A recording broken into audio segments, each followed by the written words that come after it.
Hello साथियों, welcome to PS study. हम इस वीडियो में महासागर देखेंगे। महासागर क्या होते हैं। हमने 7 महाद्वीप पढ़ लिए हैं। विश्व में 7 महाद्वीप हैं, वो हम पढ़ चुके हैं।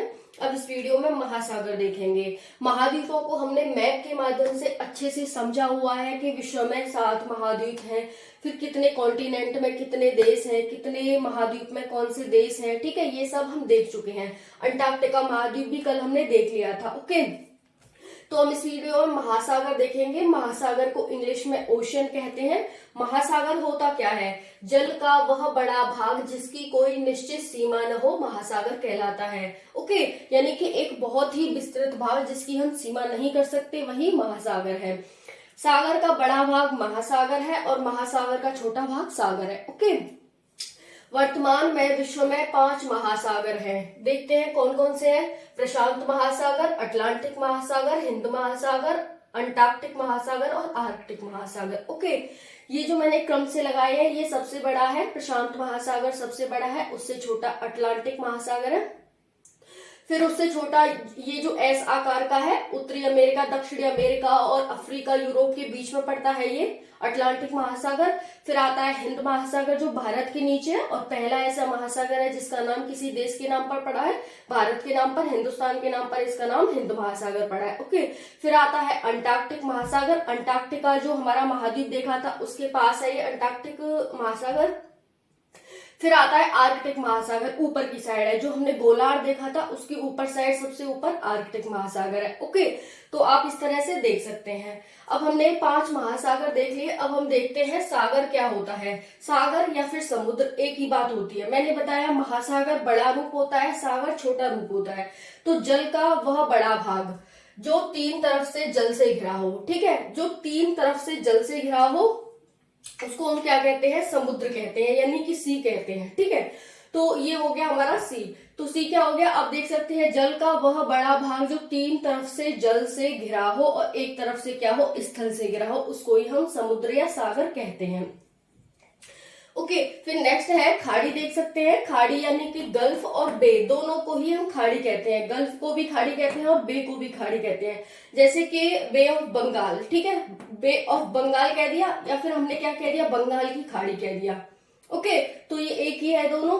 ये क्या होता है? जल का स्थलीय भाग में प्रवेश कर जाना ही खाड़ी कहलाता है। सपोज जैसे देखो यहाँ पर कोई स्थल था, अब पानी का बहाव आया और धीरे धीरे क्या किया उसने? इस स्थल भाग में काट काट के ये बना लिया। ठीक है, तो ये क्या हो गया? 3 तरफ से तो स्थल से गिर गया और यहाँ पे पानी भी आ गया। ठीक है, तो ऐसा जल यानी कि ऐसा जलीय जल जो स्थल में प्रवेश कर जाए। ठीक है, तो जल का स्थलीय भाग में प्रवेश कर जाना ही क्या कहलाता है? खाड़ी कहलाता है। जैसे कि आपने देखा ही है बे ऑफ बंगाल यानी कि बंगाल की खाड़ी।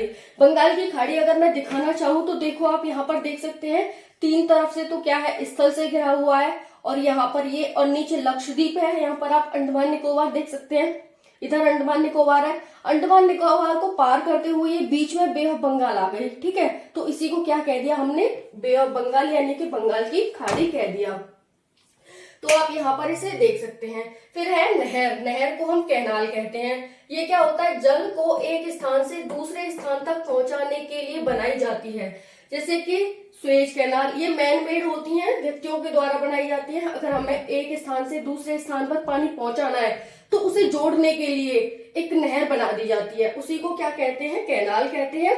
ये मैन मेड होती हैं और जैसे कि एग्जांपल ले सकते हैं स्वेज नहर। ठीक है, स्वेज नहर कहाँ पर है? मेडिटेरियन सी और रेड सी को जोड़ती है। अपने अफ्रीका देखा था, यहाँ पर मेडिटेरियन सी है, यहाँ पर रेड सी और यहाँ पर स्वेज कैनाल बनी हुई है जो इन दोनों को जोड़ रही है। ओके, तो यहाँ पर क्या हो जाएगी? नहर हो जाएगी। स्थल एक स्थान से दूसरे स्थान तक पहुंचाने के लिए बनाई जाती है। ओके,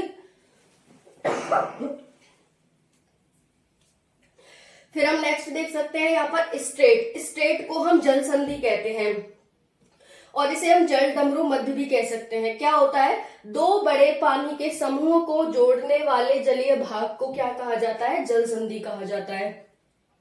2 बड़े जलीय भाग हैं, उसको जोड़ने के लिए क्या करते हैं? हम स्ट्रेट का उपयोग करते हैं। ये तो छोटे भी हो सकते हैं, नहर हम छोटे में भी बना सकते हैं, लेकिन स्ट्रेट क्या होती है? बड़े पानियों को जोड़ने के लिए बनाई जाती है ये। ओके, तो यहाँ पर आप देख सकते हैं बेरिंग क्या होती है। बेरिंग क्या करती है, दो स्थानों को, स्थलीय भागों को अलग करती है। जैसे स्ट्रेट क्या करती है, दो स्थलीय भागों को जोड़ती है, दो जलीय भाग को जोड़ेगी और स्थलीय भाग को अलग करती है। बेरिंग क्या करती है, दो स्थलीय भागों को अलग करती है। ओके, अब देखो यहाँ पर इंपॉर्टेंट फैक्ट देख लेते हैं। महासागर का तापमान कितना होता है, तो सामान्यतः महासागर का तापमान 5 डिग्री सेंटीग्रेड से 33 डिग्री सेंटीग्रेड के बीच रहता है। जल का उच्चतम वार्षिक तापमान अगस्त में तथा न्यूनतम फरवरी में रहता है। अगर हम जल यानी कि समुद्र सागरों का तापमान देखें तो इसका वार्षिक जो तापमान रहता है वो अगस्त में तो सबसे ज्यादा रहता है क्योंकि गर्मी रहती है, और न्यूनतम कब रहता है, फरवरी में रहता है। ओके, फिर है वर्तमान में विश्व में 57 गर्त हैं। ठीक है, ट्रेंच होती है ना वो, तो 57 गर्त हैं। 32 प्रशांत महासागर में है, 19 अटलांटिक महासागर में और 6 हिंद महासागर में। ओके, जो 3 बड़े बड़े महासागर हैं उनमें ही 57 गर्त पाई जाती है। और जो सबसे बड़ी गर्त है उसका नाम क्या है, मैरियाना ट्रेंच है। ठीक है, ये 11,022 किलोमीटर कुछ गहरी है।